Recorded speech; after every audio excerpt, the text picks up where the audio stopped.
Hi, and welcome to the Girlfriend God. My name is Kelly, and I'll be your host.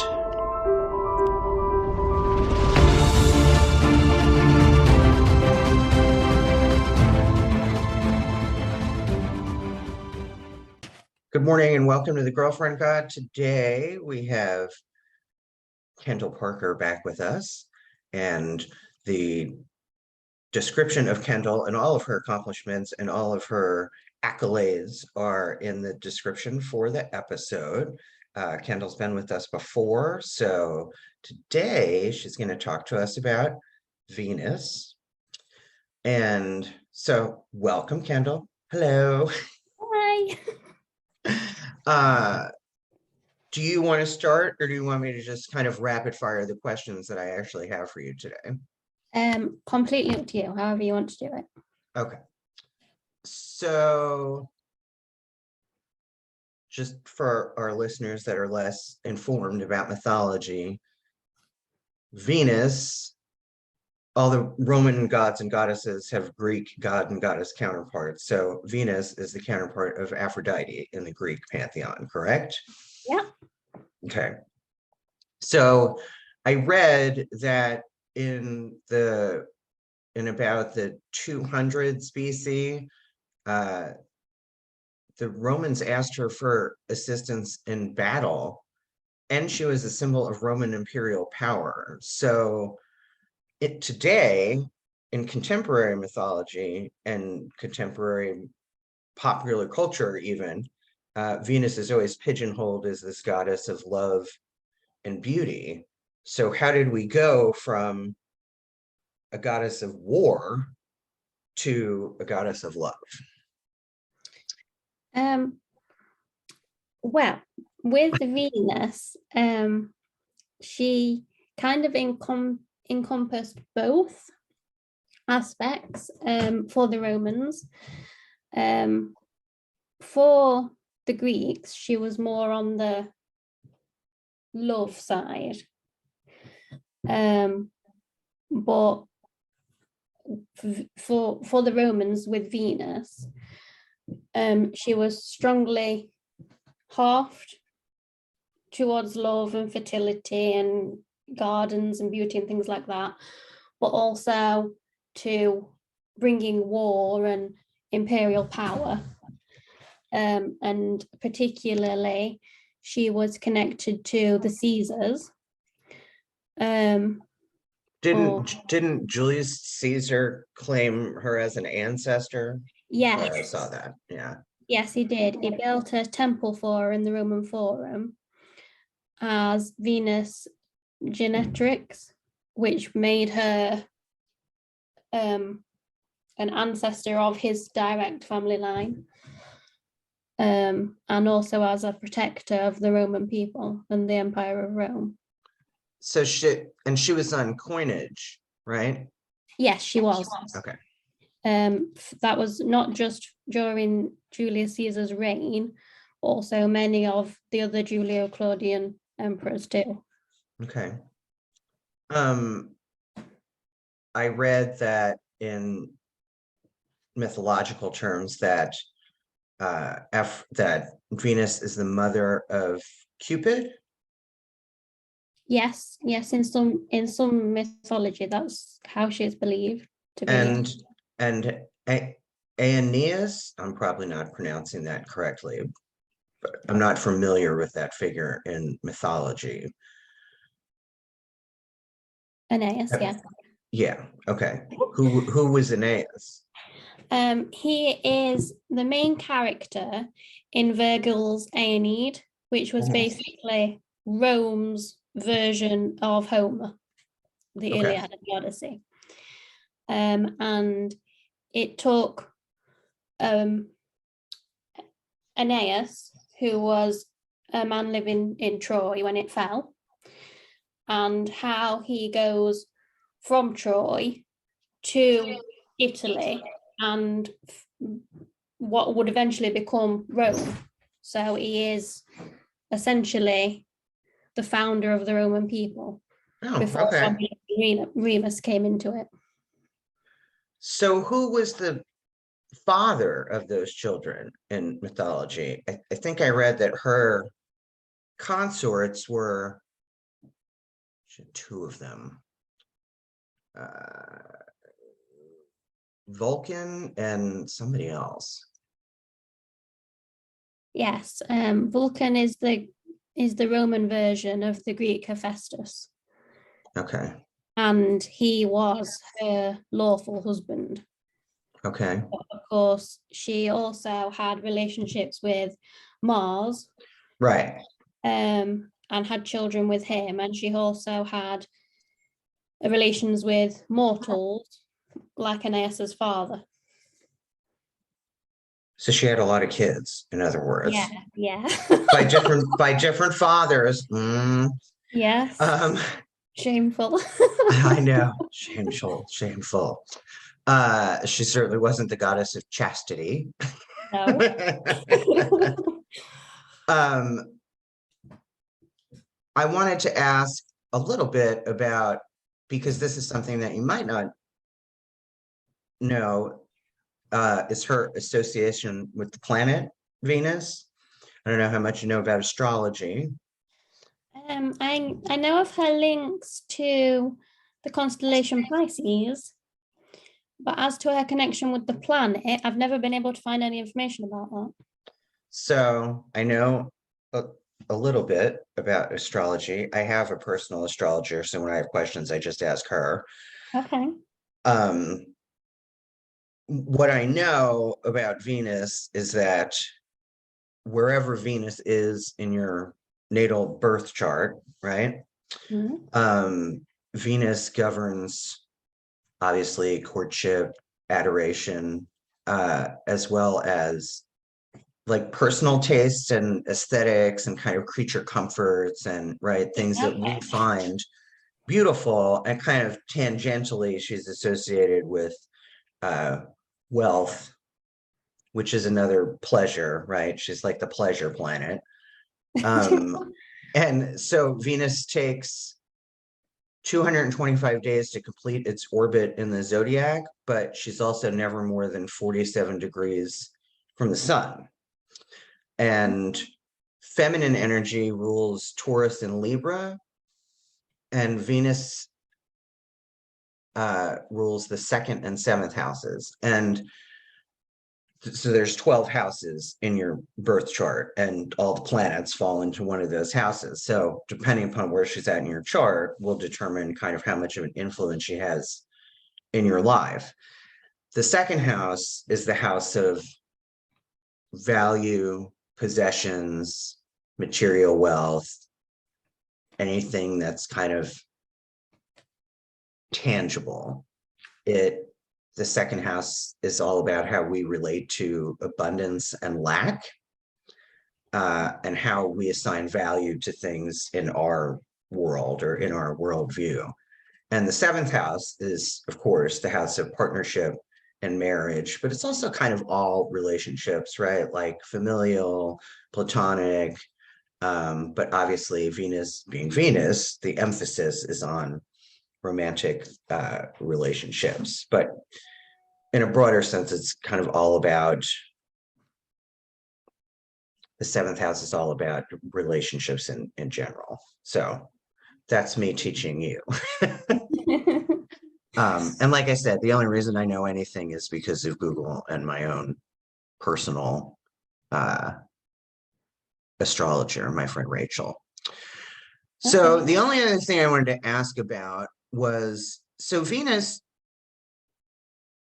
is unique in mythology in her birth origin story, which is actually kind of gross, right?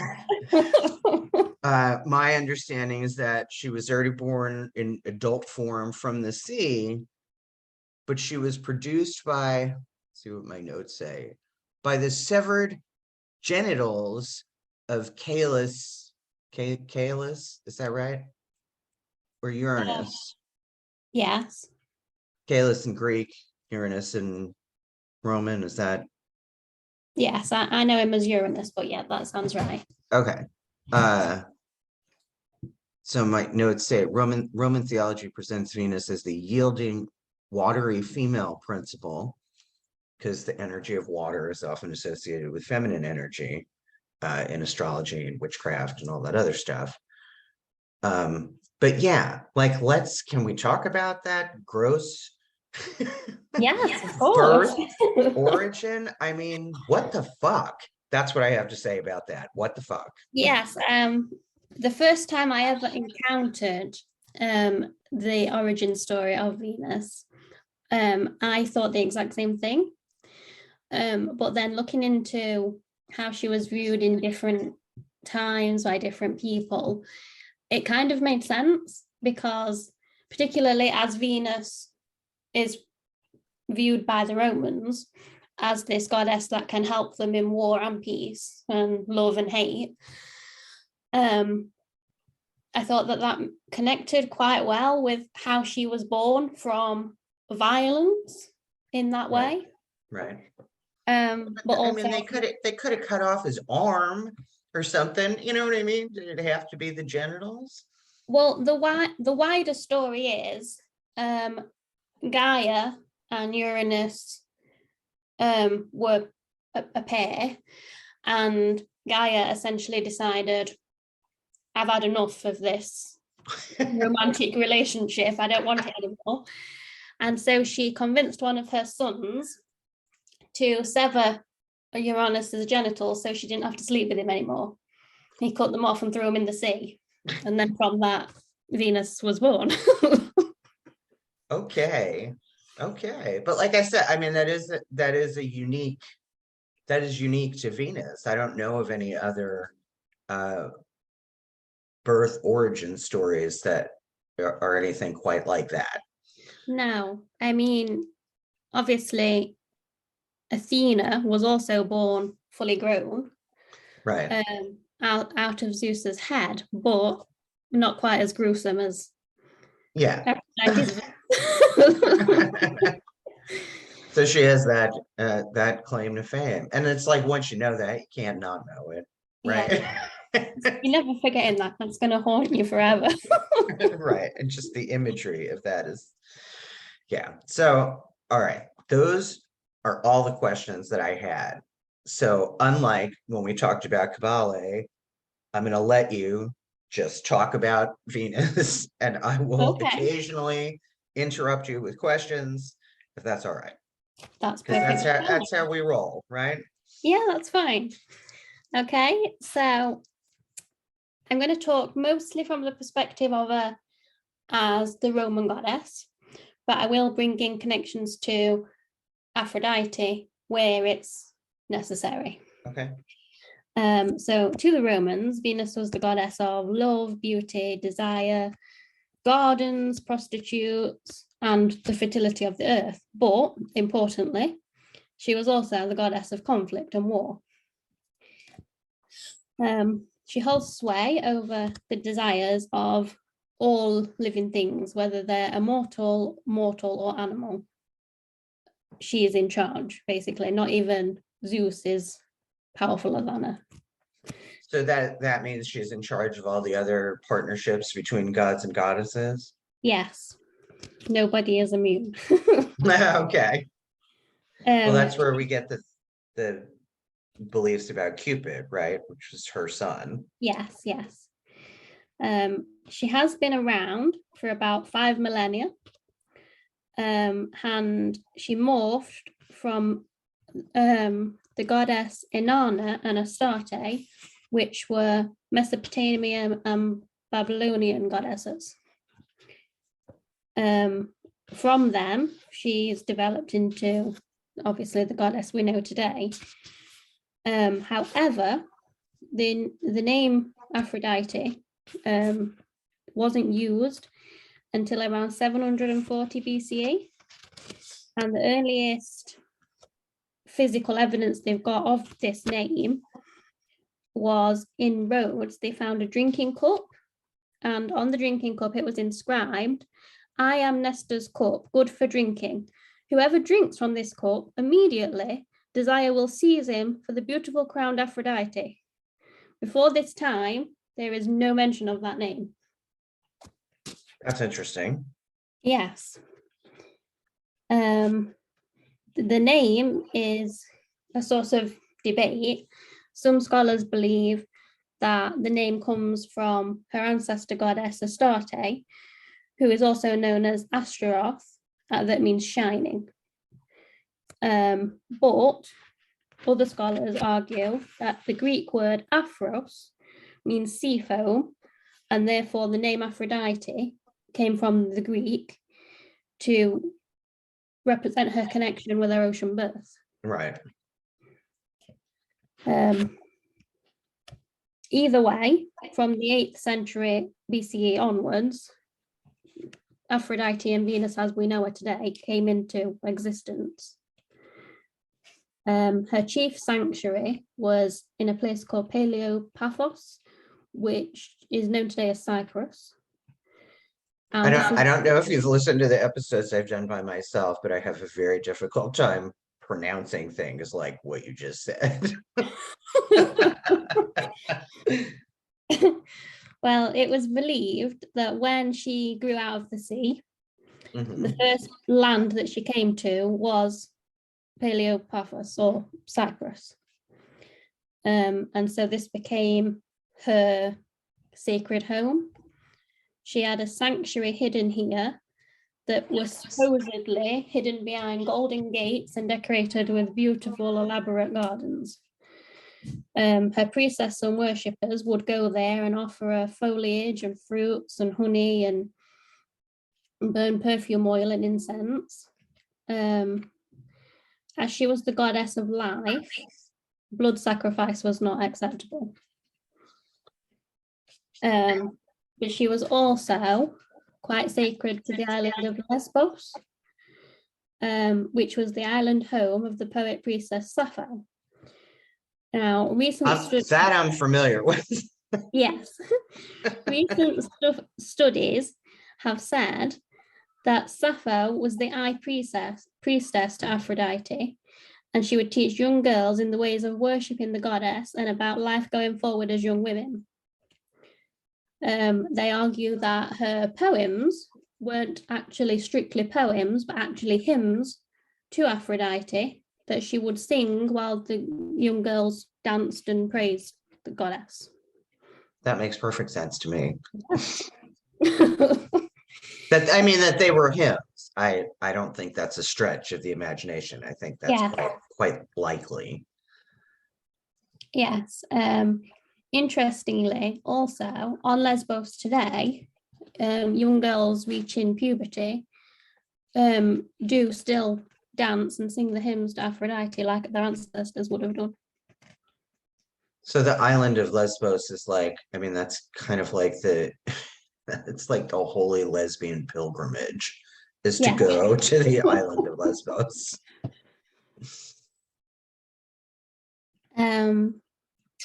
Yes, so anyway, this links also to Rome, because in Rome, young girls would also descend into a shrine of Aphrodite at the point of puberty, with baskets holding unmentionable things.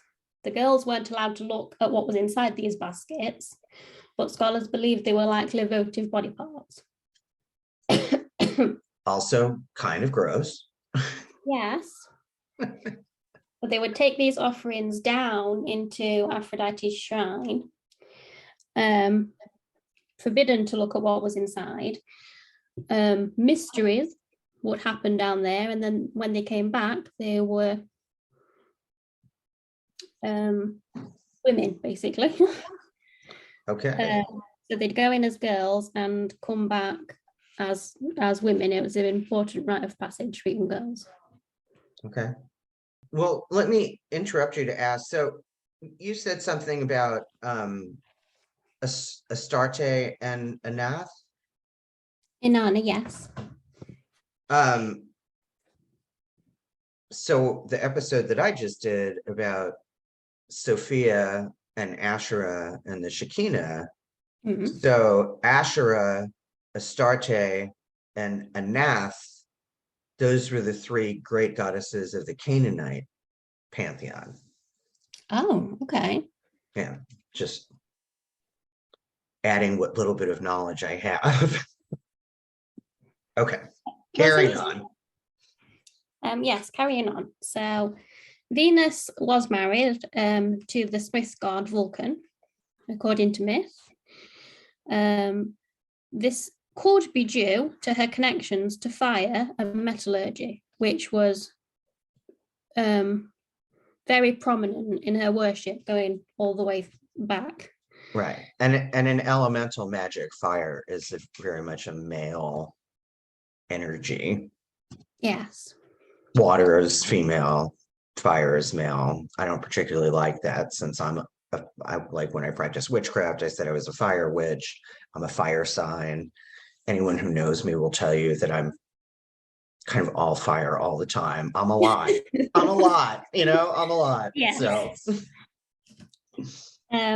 So yes, she was married to Vulcan, but she was incredibly unfaithful. And her lover of choice was Mars. In myth, there is a story that one day the sun god Sol, or Helios to the Greeks, rode across the sky and spotted Venus and Mars together and informed Vulcan. Vulcan planned his revenge on his faithless wife by creating a magical net. It was completely invisible and he put it over his marriage bed.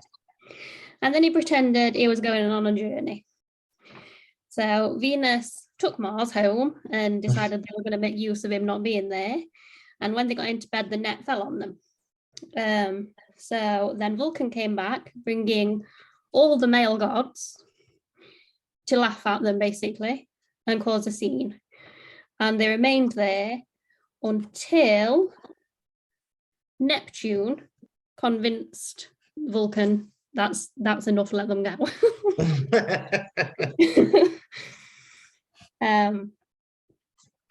But this obviously embarrassed and wounded Venus emotionally, and she left and went to stay at Cyprus in her sanctuary till everybody forgot about it. So just a little story of myth there. It's one that always makes me laugh. I had not heard that story, so thank you for that. It is said in myth that Venus and Mars had many children, including Harmonia, Phobos, Deimos, and Eros, which is Cupid. In Roman thought, Venus was the mother of the Roman people through her affair with the human man Anchises. The story goes that Jupiter, after being stung by love due to the goddess herself, retaliated by making her fall in love with a lowly cowherd. She became obsessed with Anchises, visiting him in his cattle fields on Mount Ida. She disguised herself as a Phrygian princess and approached him, robed and bedecked in flowers and jewelry. Anchises found her alluring and fell in love, but believed her to be a goddess and was very wary of, naturally. Venus assured him that she was just mortal and brought to him by Mercury to be a bride. She asked that they consummate the marriage immediately, and Anchises obviously agreed. Venus sprinkled sleep over him once they were done, and only after he woke up did she reveal herself to be a goddess. Anchises was afraid and begged for mercy, and Venus assured him that he would be fine and that she would give birth to his son Aeneas. Anchises had to say that Aeneas's mother was a nymph and never revealed that Venus was his mother. Aeneas went on. Just curious. I don't know. This doesn't say. I'm presuming because she doesn't want anybody to know that she slept with a mortal. And so was he like a farmer? Yes, a cowherd. He kept cattle. Okay. But obviously Aeneas would then go on to found the lands of Latinium, where the fabled kings Romulus and Remus would eventually rise the Roman people. In Greek myth, Venus or Aphrodite is connected to the star sign Pisces, which interested me immediately because that's my sign. Oh, okay. It is said in myth that to escape the monster Typhon, Aphrodite and her son Cupid turned into fish, creating the Pisces constellation. Oh. Another one of those coincidental happenings that I don't believe are coincidences, the fact that studying Venus, I found this out, and ironically, that's my star sign. Just interesting because so in astrology, Venus is the ruling planet of Libra and Taurus. Yes. Just throwing that out there. That Yeah. that it's not the ruling. I don't know what the ruling planet for Pisces is. I'm just curious. What is ruling planet of Pisces? Neptune is the ruling planet of Pisces in astrology. I'll have to, so that astrologer friend that I have, who I call with all my astrological questions about my chart, she sent me a book, probably about 3 years ago when I was still in Pittsburgh, and it's a book about the asteroid goddesses in astrology. Okay. So I keep trying to get her to come on the show, and I think that would be a really interesting topic to talk about, not just asteroids, but planets in general and their association with goddesses. Yes. Yeah, that does sound interesting. But yeah, I was interested in this connection anyway, and so I looked further into the constellation myths. And the main source for this is the Roman Hyginus, who was an Augustan librarian living in 64 BCE to around 17 CE. And he has two surviving works, one a fabulae, which is his collection of Greek myths and the connection to astronomy, and an astronomy guide that contains the fullest collection of surviving constellation myths. His work was derived from that of, now give me a second to pronounce this, Eratosthenes of Cyrene, possibly, something along Okay, those. you did that better than I could. He was a Hellenistic scholar, scientist, and poet, but he lived 100 years before Hyginus. But in Hyginus, he gives us a scientific plot of the Pisces constellation in the night sky, and then goes on to talk about the myth behind the constellation. He tells us that the myth itself is set in Egypt, and that the goddess was visiting Syria with her son, and when coming upon the river Euphrates, Typhon suddenly appeared, and thinking quickly, Venus transformed her and her son into fish to get away from the danger. But the Syrians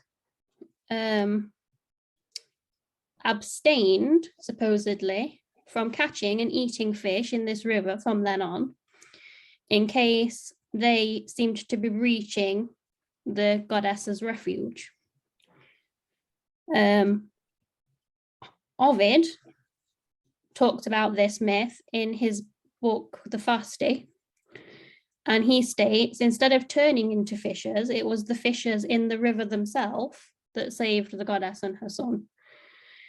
In Augustan Rome, Venus became a central goddess. She was supposedly the ancestor of Julius Caesar through the Aeneas myth, and Augustus was Caesar's adopted heir. In Rome, she held sway as a civic goddess of victory, statecraft, and armory. She became a goddess of virility and not just romantic desire. Caesar established a cult in Rome to Venus, known as Venus Generatrix, or ancestral Venus in English. Right. Connect his family and Rome to the goddess. This position stayed with Venus throughout the Roman Empire. She became the goddess of inspiration for not only the emperors, but also imperial women. So I have a question. Was that common practice for rulers to say that they were the actual ancestors of gods and goddesses? Like, was that fairly common practice, or was Caesar the first person to do that?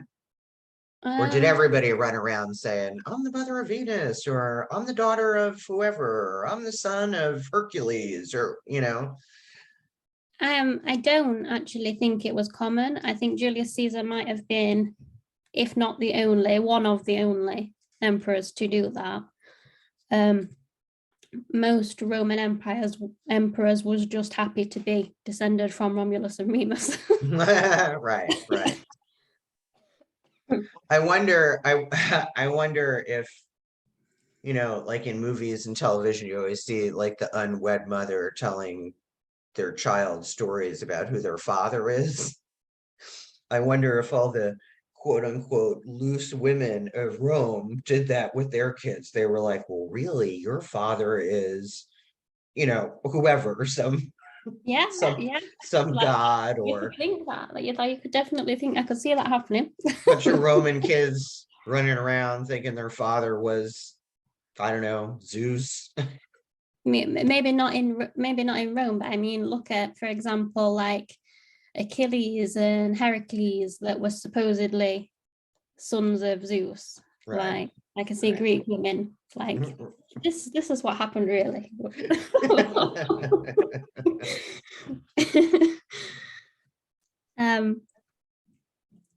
So Venus became very important to imperial women.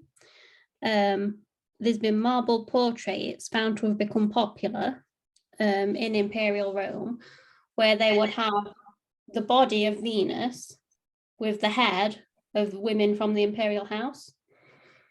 Oh, cool. They were often commemorative and also used as funerary monuments. But they took away the passion and sexuality of the goddess as the Greek Aphrodite and connected the women to Venus as the mother and protector of Rome. So to commemorate them as mothers and protectors.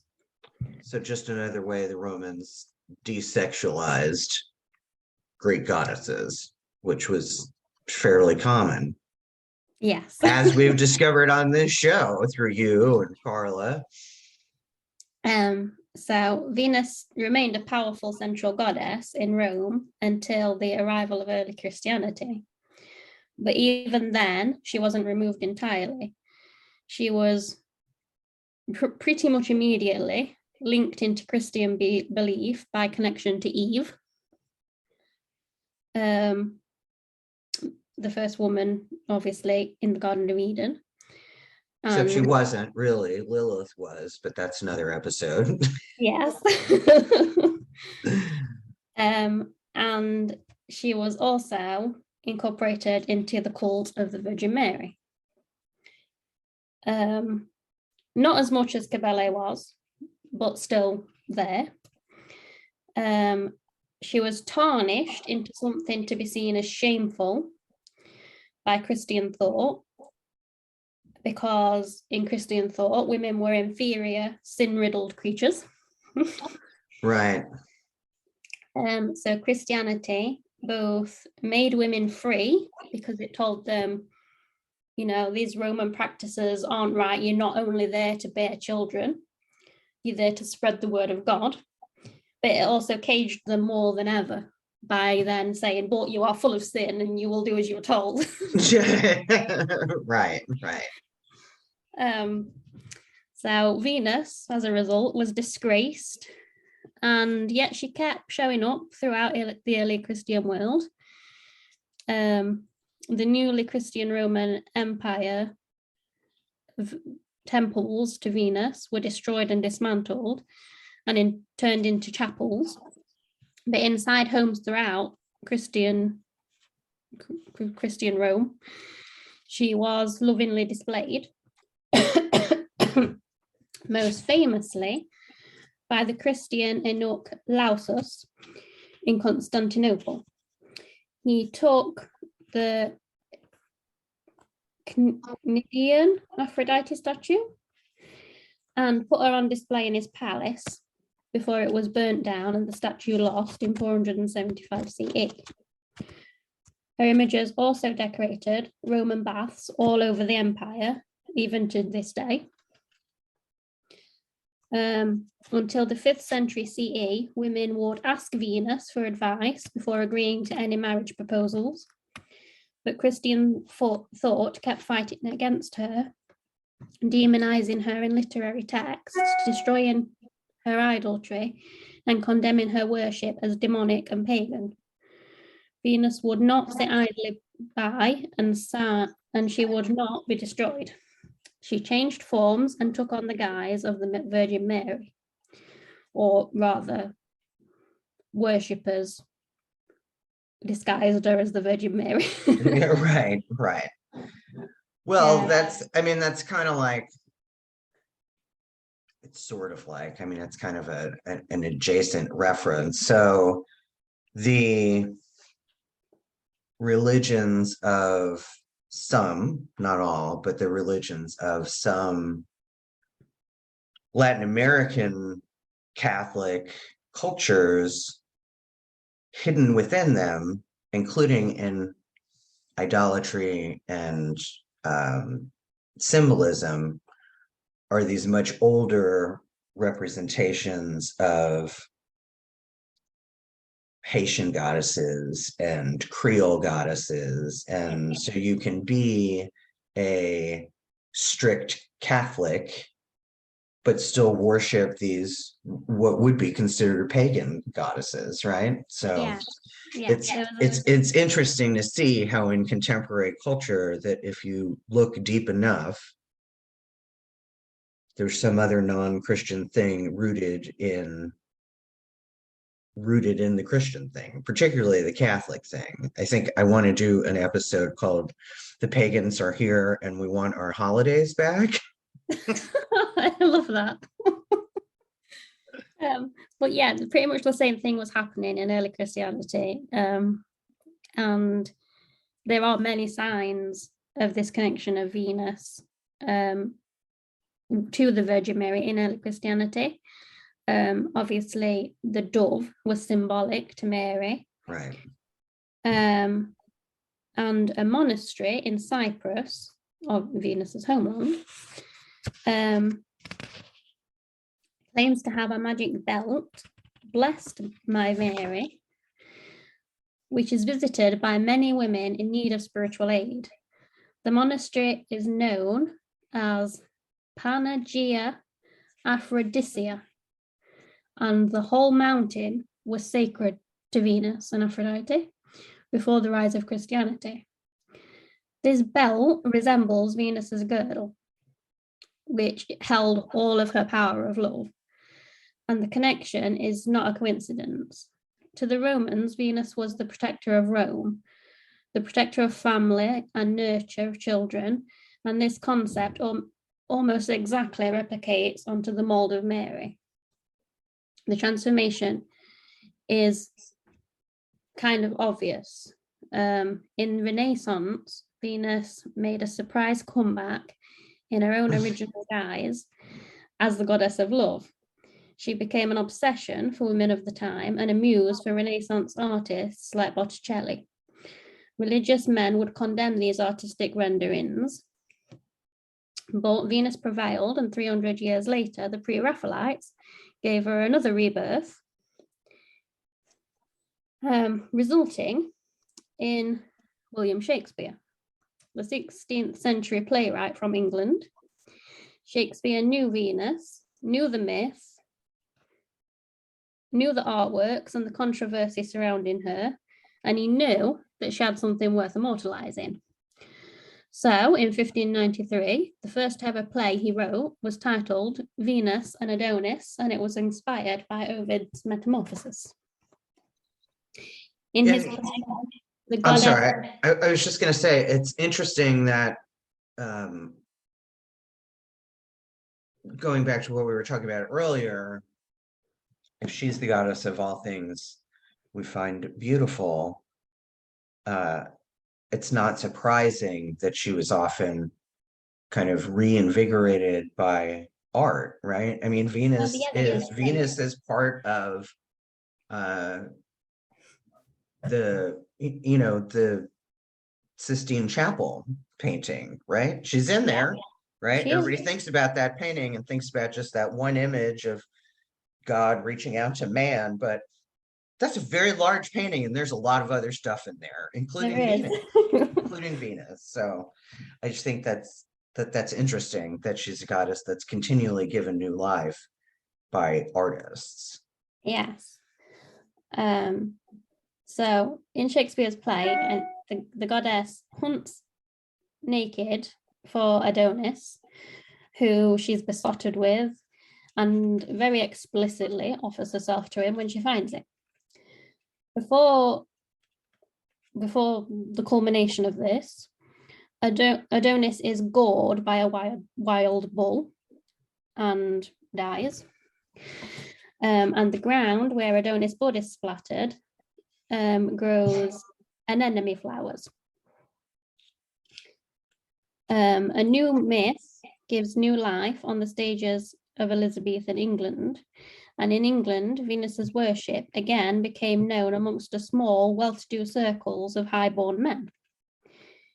Sir Francis Dashwood of West Wycombe Park became a priestess of Aphrodite and introduced her worship into his high-ranking friendship circles and acquaintances. But as the world progressed into the Victorian era, Venus again became a thing of shame and indecency. I'm going to interrupt you and ask how a dude became a priestess.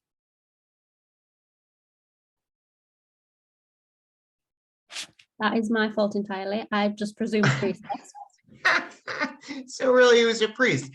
Yes, okay. He was a priest. He was a priest. I said priestess because it's Venus and she's usually got priestesses. Sorry about that. I heard that and I was like, how does that work? Well, I was thinking about our priests of Kabbalah and their self-castration. Okay.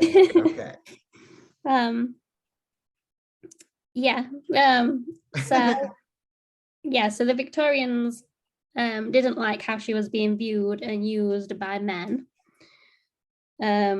or how they basically, through Francis Dashwood's newfound religion, claimed her for himself. So she became an excuse for misogyny and suppression and oppression.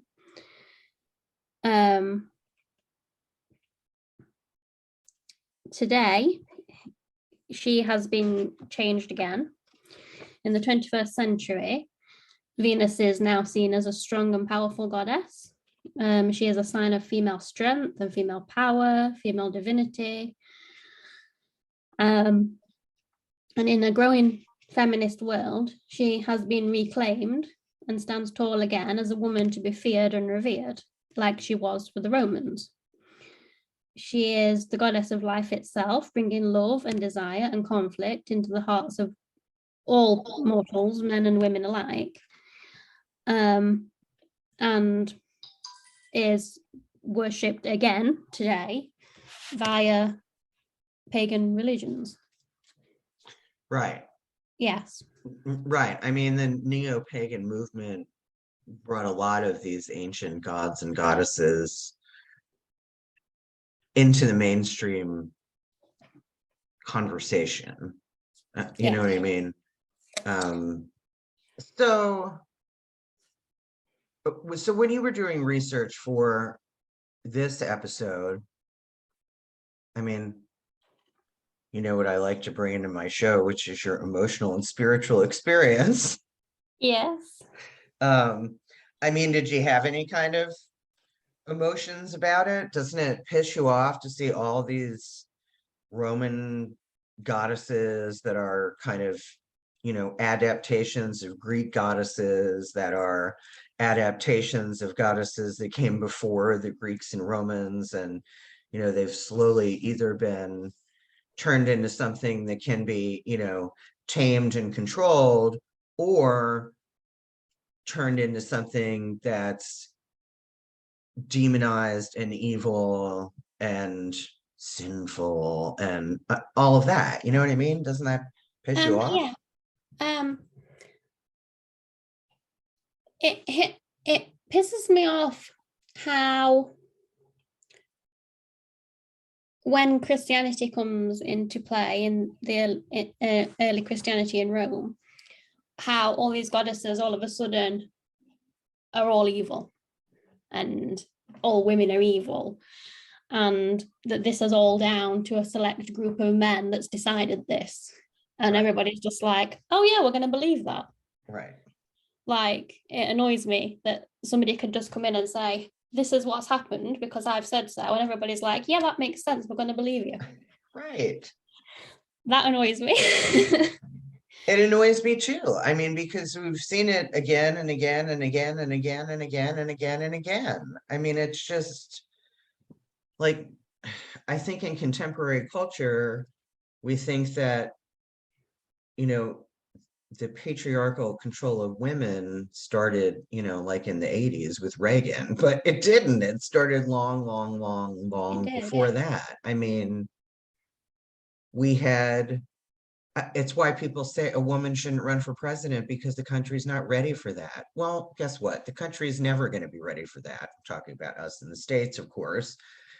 You know what I mean? So it's so insidious. It's so insidious, right? Because power hides in plain sight. Yes. And we've lived this way for so long, we don't even notice it anymore because it is so ingrained in our culture.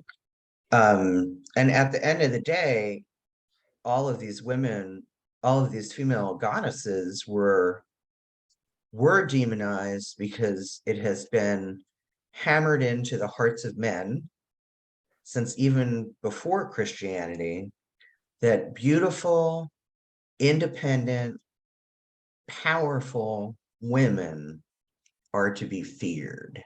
Yes. Yes. And from that fear is born the desire to control. Yes. And we've been, as a human race, we've been locked into that dance for millennia, right? Yeah. So how do we, I guess the question is, so can we change that? And if so, how? I mean, what does that look like? Do we write new mythology? I don't know. I think the best way of moving forward as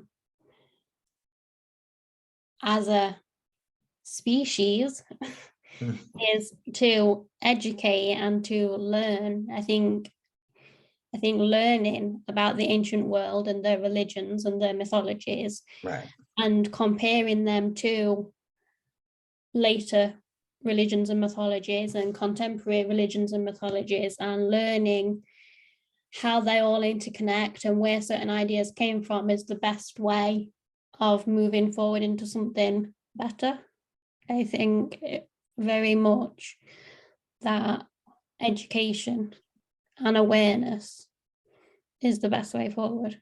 right. That's where I think social media is a blessing, right? Because I often say or even technology itself is a blessing and a curse, right? Because on the one hand, it makes us more separate from each other than ever before because we could be anybody we want online and never have to be authentic or genuine with people.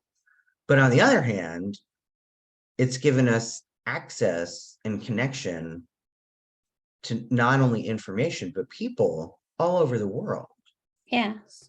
I mean, one of my kind of beefs with the United States is that, we tend to forget, unless we're in conflict in or in war or imposing our will on, we forget that there are a lot of other countries in the world besides ours, Okay. right? Because there are other cultures in other countries that still have a matrilineal focus or a female-centered faith, right? Yeah. I mean, that exists. It doesn't exist here in the States, but it does Yeah. exist. I do believe Hindu religion is connected a lot to goddesses. Yes, yes, yes. They have thousands of goddesses. I mean, they have thousands of gods too, but The yeah, goddesses are still allowed to be worshipped. yes, yes. So there's that. I mean, and that's a pretty large swath of the world, Yes. right? But I just get I get so frustrated being an American because we're so arrogant. I shouldn't make that as a general sweeping statement about all Americans because that is certainly not the case. But at least in the political arena, that's what it looks like, right? Like we're Yeah. the only ones, we know better than everybody else. We know how things should be. And I'm sorry, but North America itself has a history prior to 1776, Yeah. right? And we say that we're the melting pot, but that is not reflected in the spiritual realm of the United States. Yes. Does that make sense? Yeah, I think so. You know, we talk about being embracing diversity, but with everything that's happened in the United States, even in the past, I don't know, 3 years, clearly that is not the case. So I don't know, it makes me angry, but more than that, I think it makes me sad, right? Like Yeah. I have these, you know, you've heard me talk on the show about, you know, I've had a pretty big spiritual shift in the last few years. And about 2 years ago, I started to weep for humanity. That's not a thing I did before. You know what I mean? Yeah. Um, but like now when I see, you know, the results of wars in other countries, or, you know, I rarely watch the news because I know that what I consume, and that includes what I consume visually and auditorily, has an effect on my balance and my spiritual well-being and all of that. I limit Yeah. my exposure to the news. But I still hear about things like school shootings and I weep. I think, how did we get here? But I kind of know how we got here. You know what I mean? Yeah. I mean, there's so much violence in our culture in the United States, and that is a very, very, very, very old tale, right? To control by force and to control by violence. And, you know, now we have what I would consider a pandemic, right? Which is the continual subjugation and attempted control of women.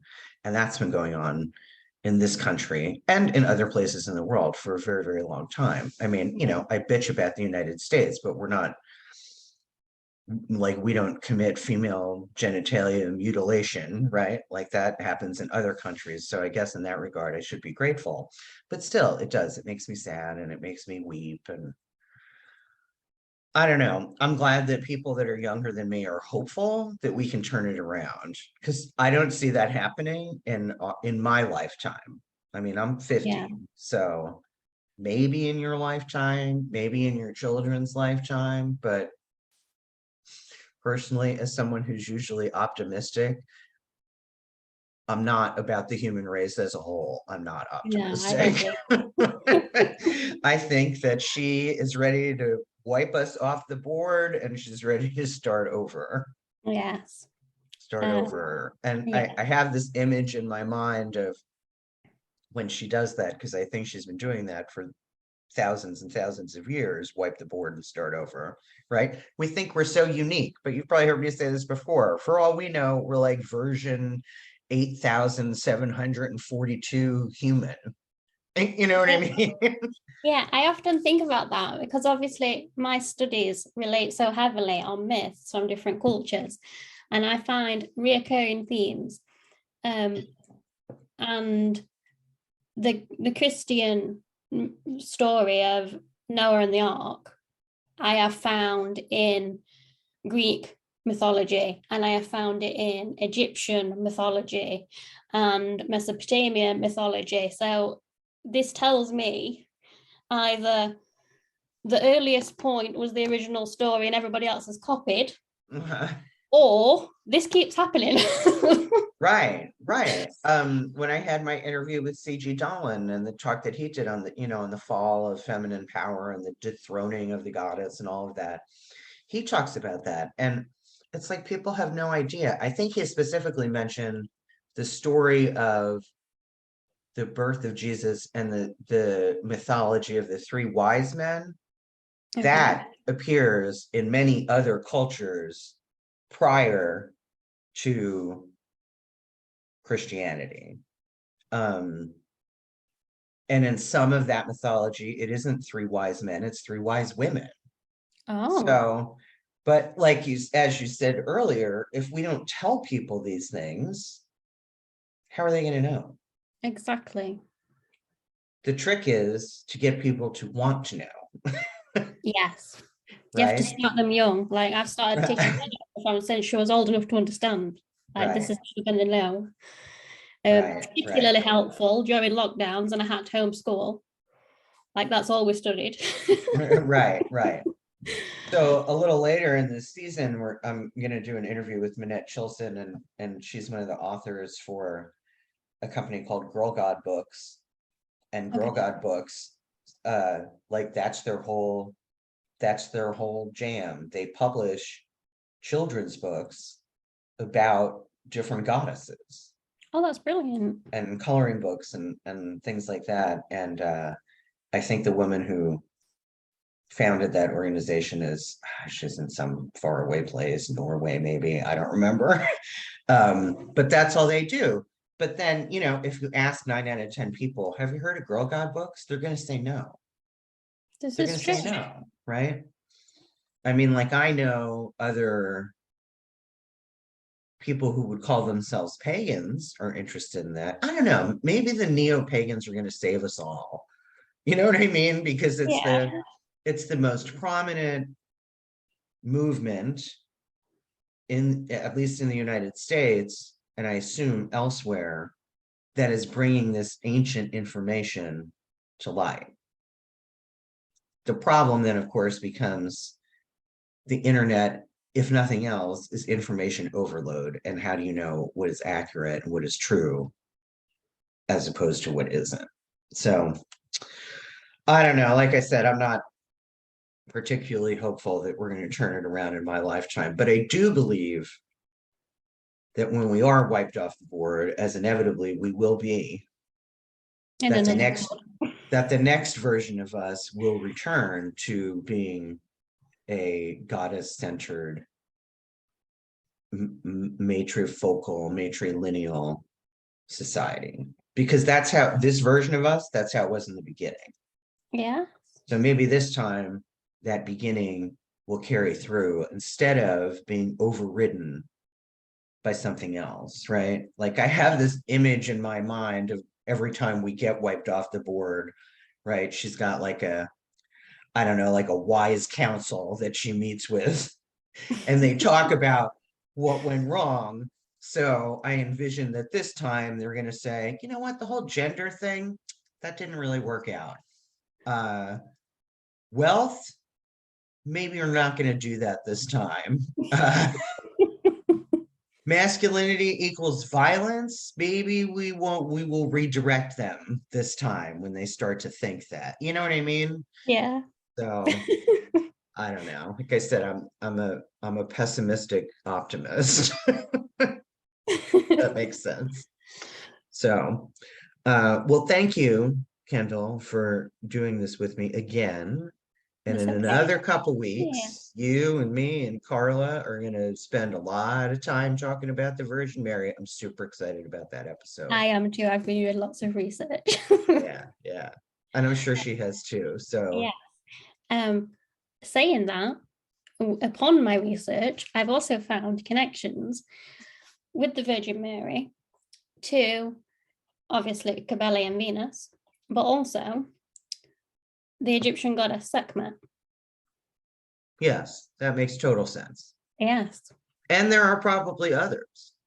they probably are the further you look. I like how I keep researching these different goddesses and they just keep coming back to Virgin Mary, like no matter who they are. Right, right, right. Like I said, I mean, most Christians would be horrified if they knew what we know. You know, I had a job where this is a long time ago, and I'm not quite so forcing my opinion on others as I used to be. Okay. So, but I had a job, and there was a pretty high percentage of Christians in my coworker pool. And because I live in the Midwest, you know, so of course.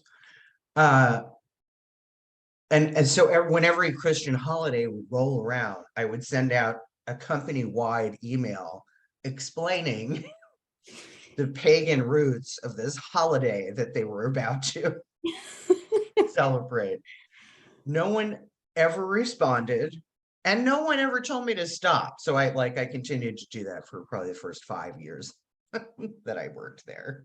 But you know what? I wasn't changing any minds.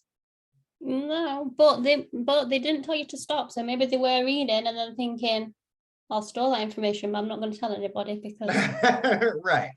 And meanwhile, they're Stand out. building a secret shrine in their house that no one knows about. Yeah, To some other possibly. goddess. At least I hope that's where that's how that went down. But like I said, I've grown up a little since then, and I've stopped trying to change the hearts and minds of others. Yes. All right. Well, thank you, Kendall. And again, I will see you in a couple weeks, Yes. and Thank we'll you for talk having all me. about the Virgin Mary and more in the future. Yes. Thank All you. right. I'll see you soon. Bye. Bye-bye. Hey, thanks for listening. New episodes drop every Saturday, so keep tuning in. You can also find The Girlfriend God on social media, both on TikTok and Instagram, hashtag The Girlfriend God, hashtag The Girlfriend God Podcast. Again, thanks for listening, liking, sharing, and following. The Girlfriend